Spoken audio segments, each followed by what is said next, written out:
جی، یہ کسی صاحب نے سوال کیا ہے،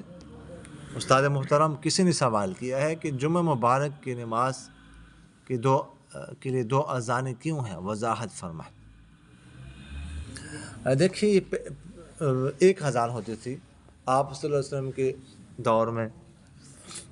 حضرت ابوبکر صدیق، حضرت عمر فاروق رضی اللہ عنہ کے دور، بس عثمان رضی اللہ عنہ کے دور میں دوسری اذان شروع ہوئی ہے۔ تو وجہ اس کی یہ بنی کہ چونکہ اس وقت پھر صحابہ کرام رضوان اللہ تعالیٰ علیہم اجمعین پھیل گئے تھے ادھر ادھر نا کافی، تو جمعے کے لیے اس طرح ہوتا نا کہ بس گھڑی ہے، ٹائم پہ پہنچا جائے، تو لیٹ ہونے کا امکان ہوتا تھا کہ لیٹ ہو جائیں گے، تو اس لیے پھر ایک اذان، پہلی اذان جو ہے وہ شروع کی گئی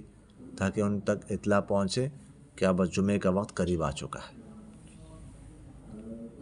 اس کے بعد تیاری کر کے آسانی سے پہنچ سکے۔ تو یہ اصل میں وجہ ہے،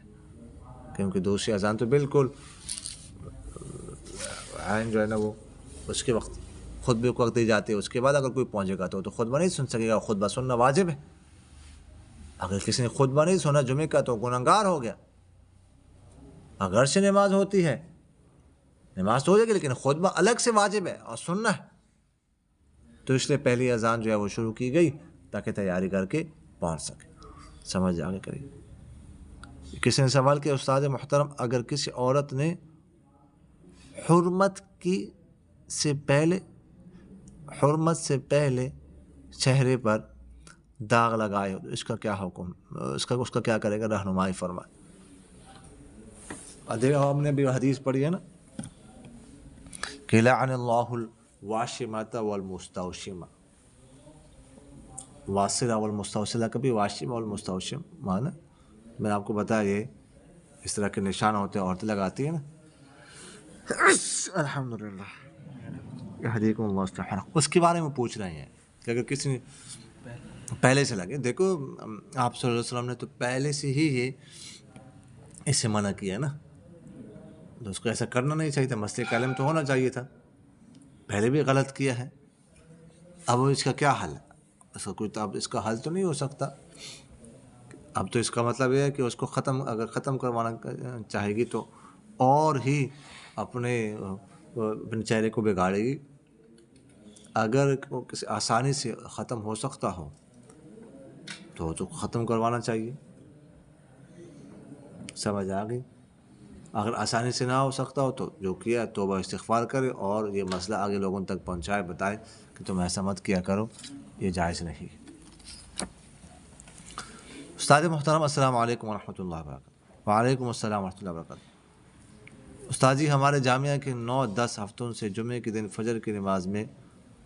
سورہ الف لام میم سجدہ اور سورۃ الدہر پڑھی جا رہی ہے، حالانکہ مسئلہ تو یہ ہے کہ ایک نماز کے لیے کسی ایک سورت کا متعین کرنا جائز نہیں ہے۔ جی، جمعے کے دن پہلی رکعت میں الف لام میم سجدہ پڑھنا اور دوسری رکعت میں سورۃ الدہر، جس کو سورۃ الانسان بھی کہتے ہیں، وہ پڑھنا یہ سنت ہے، اور آپ صلی اللہ علیہ وسلم یہ پڑھتے رہے ہیں، اور آپ صلی اللہ علیہ وسلم کے بارے میں آتے ہیں مادام یقرأ، مسلسل پڑھتے رہیں۔ سمجھ آگے کی نہیں آئی؟ اور حرمین شریفین میں بھی پکا معمول ہے، جمعے والے دن یہ صورتیں پڑھتے ہیں۔ اب میں آپ کو بتا بھی چکا، اپنا قصہ بیان کر چکا ہوں کہ نہیں، کہ پچھلی دفعہ جب میں گیا تھا عمرے پر، ٹھیک ہے، تو ایک دفعہ مجھے شوق چڑھا، کہ جو ہے نا وہ بالکل مطاف میں تہجد پڑھتے ہیں، چلو وہ مطاف میں کھڑا ہو گیا، تو وہ تو اذان 1 گھنٹہ پہلے اذان ہو گئی تہجد کی نا، تو اب جو ہے وہ آگے جو ہے نا وہ لوگوں کو آگے کرنا، آہستہ آہستہ آگے کرنا شروع کرتے ہیں، مطاف کو بند کرنا شروع کرتے ہیں نا، تو ادھر سے اٹھو، ادھر سے اٹھو، ادھر سے اٹھو، اٹھانا شروع کر دی۔ تو میں نے کہا یہ تو کام خراب ہے، چلو پیچھے جاتے ہیں، کڑے سے آرام سے کھڑے ہوتے ہیں۔ وہ جمعے کا دن تھا، پیچھے گئے، رش میں پھنسے آپ، رش اتنا رش کہ ایک 3 4 5 6 منٹ بعد ایک قدم آگے بڑھا،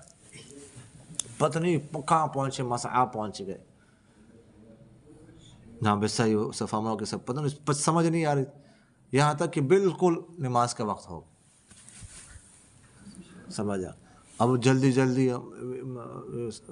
جہاں پہ صحیح کرتے ہیں وہ کھڑے ہو کے ایک جگہ پہ سنتے پڑھ، لیکن ادھر سے بھی نکلو، باہر نکلے صحن میں، جماعت کھڑی ہو گئے، اور جلدی اب ایک جگہ پہ کھڑا ہو جاؤں، اب یہ بھی ڈر ہوں کہ یہ خاتون نہ کھڑی ہو جائے، ساتھ نماز فاسد ہوتی ہے، آگے بھی نہ کھڑی ہو جائے، نماز فاسد ہوتی ہے، ٹھیک، یہ بھی ڈر رہا تھا میں۔ اچھا جی، امام صاحب نے الف لام میم سجدہ شروع کی تو آیت سجدہ پڑھی، سجدے میں گئے تو سارے لوگ رکوع میں، اب میں سجدے میں گیا ہوں، حالانکہ امام صاحب نے سجدہ بھی لمبا کیا، وہ جو شرطی کھڑا تھا نا اسے بہت کہا السجود یا حاق، السجود سجدہ ہے، کسی نے گل سنے کوئی نہیں، سمجھ آ گیا، سب نے رکوع کیا۔ خیر، تو مطلب یہ ہے کہ وہاں پہ پکا معمول، اس لیے جمعے دن یہی صورتیں پڑھنی چاہیے۔ میں نے آپ سے عرض کیا کہ آپ صلی اللہ علیہ وسلم کے بارے میں آتا ہے کہ ہمیشہ یہی صورتیں پڑھتے تھے، یہ سنت ہے۔ میں یہاں پہ یونیورسٹی میں امامت کراتا ہوں نا، تو فجر کی نماز میں تو اب میں نہیں جا رہا، دور ہے جگہ، 2-3 جمعے میں گیا تو میں نے یہ صورتیں پڑھی، ان کو حدیث بھی سنائی، وہ بہت خوش ہو گئے، پروفیسر ڈاکٹر حضرات۔ تو ایک دفعہ پھر مجھے کہا کہ یار جمعے والے دن آپ آیا کریں، پڑھا دیا کریں، وہ حدیث کے پر عمل ہوتا ہے، تو اس لیے یہ جمعے والے دن یہ صورتیں پڑھنے چاہیے۔ سمجھ آ گئی کہ نہیں؟ وما علینا